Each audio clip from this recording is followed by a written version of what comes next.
Good morning mga kalola. Alas 5 ng umaga. Dumating ang lola nyo dito sa airport. Yan. Binutom ang lola nyo. Bumili muna ako ng pagkain. Kasi, yan, alas 8 na dyan. Lalo na akong ginutom kasi kagabi hindi ako kumain ng hapunan. Yan, bumili tayo dyan sa loob ng pagkain. Wala tayong ibang napili, kundi yan lang. Siyempre, pagkain ng bayan. Kunting sinangag, dog, tsaka manok. Anong yun? Manok din yun mga kalola. Yan. Kain-kain. Ako'y nanginginig na sa gutom dyan. Yan. Kain talaga. Talagang gutom na ako, no? Halata ba? Yan. Mas lalo akong ginutom nung naisip ko yung aking nag-exist ang bagay sa inyong lola ng 3 kilo. Masyado na mahigpit sa airport ngayon mga kalola. 3 kilo yung aking exist. Awa ng Diyos. May binayaran ng lola.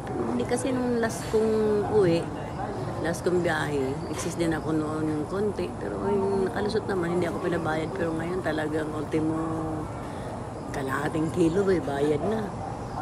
3 kilo yung aking exist dyan. Awa ng Diyos, binayaran ko lang ng naman ng 1,090 pesos. Mas lalo akong ginutom mga kalola. Okay lang para makarating sa ating destinasyon. Yan, sige.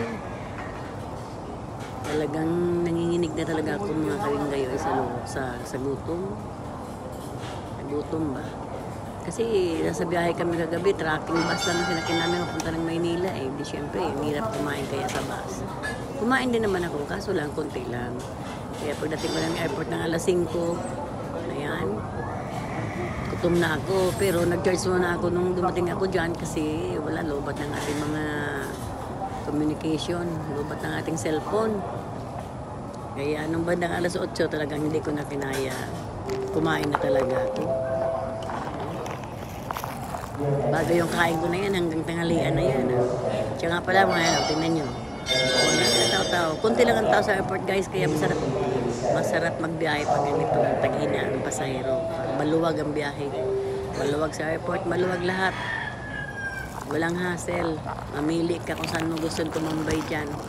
Ang daming bakanting upuan. Kasi mahina ang pasahero ngayon eh. Yan. Pagpatuloy natin ang ating pagkain at ako'y talagang gutom na. Sige, kain lang ng kain. Salamat nga pala dun sa mga manonood ng aking video ha. Guys, huwag niyo naman akong kalimutan guys, supportahan ko minsan. Yung mga bago dyan, like and share naman, subscribe. Kunting tulong lang sa lola nyo ha. Kain lang ng kain. Gutom na eh. Talaga pag nagugutom tayo guys, ano, mas gisain-sain lang tayo. Naupo na gilid. Basta makain lang. Puno na kasi yung lamesa. Yung lamesa lang naman kasi sa airport, maliliit lang. Kunti lang pwedeng laman, wala pang upuan. Nakatayo pa. So dito na tayo sa upuan na pwede pa tayo nakaupo. Kasi sa nagilid dyan, pwede tayong kumain dyan mga kawing guys. Kain lang. Maski sa totoo lang ngayon, walang lasang pagkain. Alam niyo yan. Pero tinitiis-tiis lang ito, walang iba eh. Walang ibang napilang inyong lola. Yan, medyo hilaw-hilaw pa nga yung kanilang manok para sa akin guys.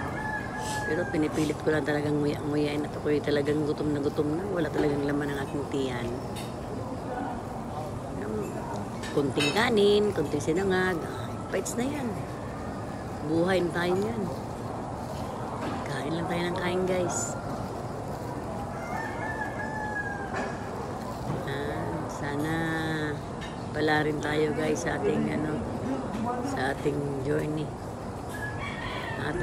Tagal-tagal ko na dito sa YT. Wala pa akong sahod guys. Awa naman kayo please. Salamat.